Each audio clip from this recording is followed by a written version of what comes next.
Final Fantasy X is a game that has the perfect setup for some of the most difficult challenges in the RPG genre. These come in the form of self-imposed challenges, which can range from banning certain abilities to not upgrading your characters at all, with that one in particular being the most popular. Neoseeker Grid, or NSG for short, has a history going all the way back to the release of FF10, and as a result, it has been mostly conquered. People even do speedruns with the NSG restriction these days, showing how far the challenge has come. However, there's still a few bosses that haven't been defeated with Neoseeker Grid, with the first of these being the Monster Arena boss, Shinryu. Today, we're going to look at the history of this boss fight in Neoseeker Grid, the strategies people use to take on this boss, and why no one has beaten it as of the posting of today's video. I'm Dr. Swellman, and I really hope you all enjoy today's story. Before we get into FF10's impossible boss fight, let's talk about this video's sponsor, Raycon. Raycon's everyday earbuds have great audio quality, but at an affordable price. Coming in at half the cost of other premium audio products, they still have many of the features that you'd expect from high-end earbuds. The active noise cancellation is amazing for when you need to focus on what you're listening to, and with the 32-hour battery life, you won't need to worry about them dying while using them. If you do need to charge your earbuds, you can do it via the wireless charging capability, all without needing to remove your stylish protective cover. They're super comfy and perfect for when I go on walks, with their customizable gel caps keeping my Raycon earbuds in place if I decide to pick up the pace.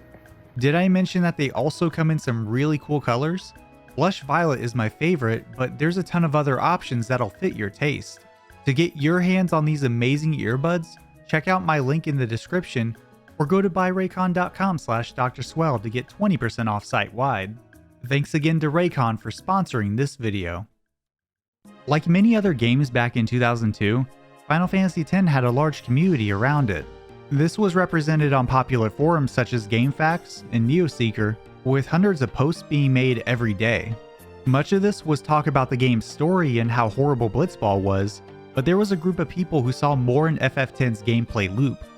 In early 2002, people were doing playthroughs with restrictions to challenge themselves, and with it came the emergence of Neoseeker Grid.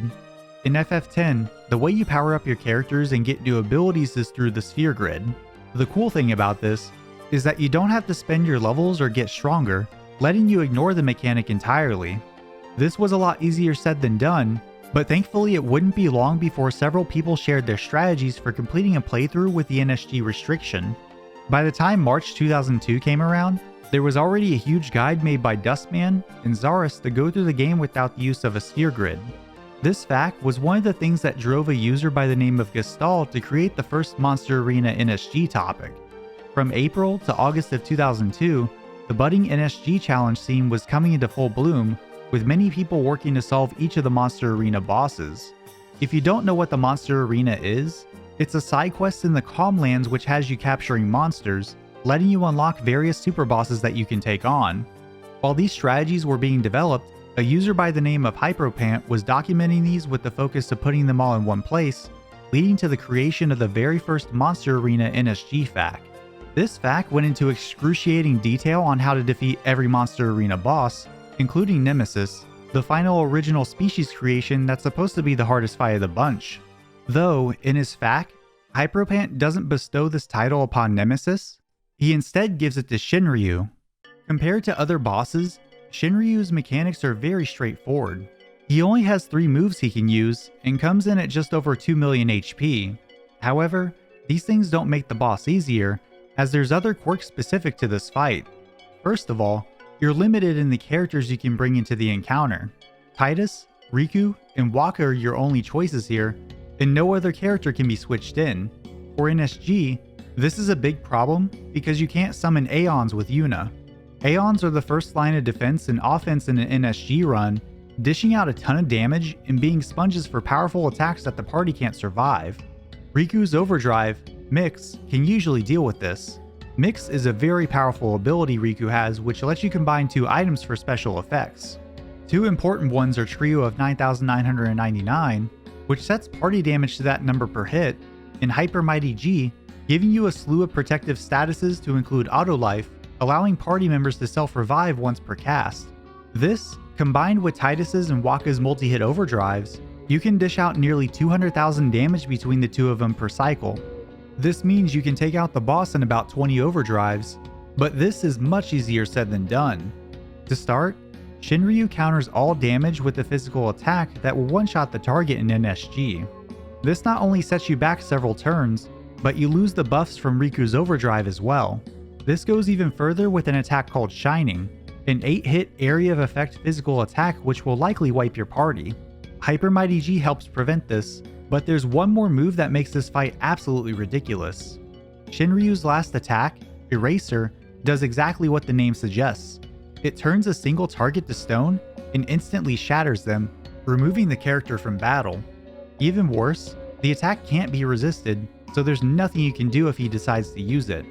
Shinryu has a 1 in 3 chance of using any of these attacks while at least 2 characters are alive, and only removes Eraser from his ability pool once you have one party member left. This means that the win condition for Shinryu is that he never uses Shining or Eraser, making it very difficult to even get past the first couple turns of the fight. This didn't stop people from trying to take on the boss, as the framework to achieve a win was already there. To start, you have to come prepared for customized equipment. This means for armor, having auto haste for more turns, and auto phoenix to revive allies when they die. For weapons, having first strike to always get the first turn is essential. Triple overdrive is another important ability that ensures your overdrive gauge will be full at all times. By having Titus's and Waka's overdrive set to stoic, it'll automatically refill after getting attacked by Shinryu. For Riku, all she needs is Comrade, which fills her overdrive gauge when allies take damage. After that, all you need is a touch of luck and a little bit of patience, but not everyone was so quick to agree with that. One person by the name of Dark Kefka was working on his NSG Monster Arena YouTube videos back in 2006 and was certain he wouldn't be able to beat Shinryu, noting that the boss is impossible in this challenge. On the forums, people had mixed opinions, but the idea was mostly the same. You'd have to get very lucky to win this fight. Attempts would continue off and on until November of 2008, when someone by the name of Namida uploaded footage of one of his NSG Shinryu attempts. The description mentioned it only took him 194 tries before this recording, which claims to have defeated the boss. When I found this video, I was really excited to see a win with video proof so early on in someone's grind, but unfortunately, it was too good to be true.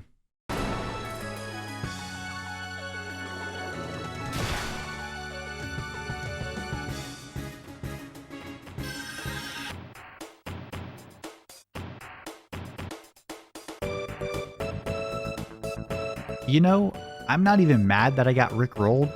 I'm just disappointed in the fact that I didn't see it coming. Now, somewhere around that time period, there was a person named Joe Jervicius who claimed a win that could have been legitimate. Joe hung around the forums and dabbled in NSG challenges himself, and according to what other challenge veterans shared after the fact, he was able to beat Shinryu through an unconventional method. It turns out that Shinryu isn't immune to Doom, a status that instantly kills a target after a set number of turns. In this case, it's 255 turns for Shinryu. The idea was that if you used a Candle of Life, then stall using Hyper Mighty G, as long as you didn't get erasered, you could just coast through the fight. Now, there was no definitive proof, but because of Joe's reputation around the scene and details provided, people were inclined to believe that he did beat the boss.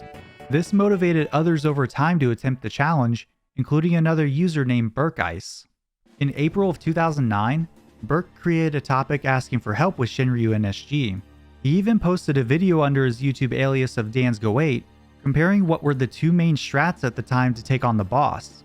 One was going all out with overdrives, and the other was using Hyper Mighty G to survive in case Shinryu used Shining. The odds were mostly the same, but from Burke's rough estimates it would give better odds per attempt if you just went all out with damage. Doom wasn't even considered at this point, meaning that people saw more value in ending the fight quickly. Over the next couple years, Burke continued to work on Shinryu along with his other NSG challenges, but still did not get anywhere with the fight. Eventually, even he would leave the challenge behind, with him sharing some details in November of 2010. He wasn't the first to share that the odds of beating Shinryu were astronomical, but how likely is it for someone to beat this boss? When talking about the odds with another person in the challenge scene, Carifian, they already came up with a calculation that was shared with Burke's stream when he revisited a few unbeaten NSG bosses. It's really difficult to narrow down all the possible outcomes that could lead to a win, but we can explore what the likelihood would be if someone got the best possible luck. There are 2 loops that could let this happen. One of these has Shinryu attacking Waka or Titus, then doing that again. Riku gets the mixed trio, with Shinryu attacking her twice, and from there, Titus and Waka can use their overdrives and start the loop again. Another situation would be if Shinryu only used his attack against Titus, then Waka right after, with Riku using trio afterwards and getting attacked. Titus then uses Blitz Ace and then gets attacked after his revive. Finally, Waka uses attack reels to finish the loop. Shinryu has a 1 in 3 chance of using his claw attack, with a 2 in 3 chance of hitting the right character for the first 2 parts of a good loop. Then, in order to hit Riku for the other 2 parts of the loop, that's a 1 in 3 chance each.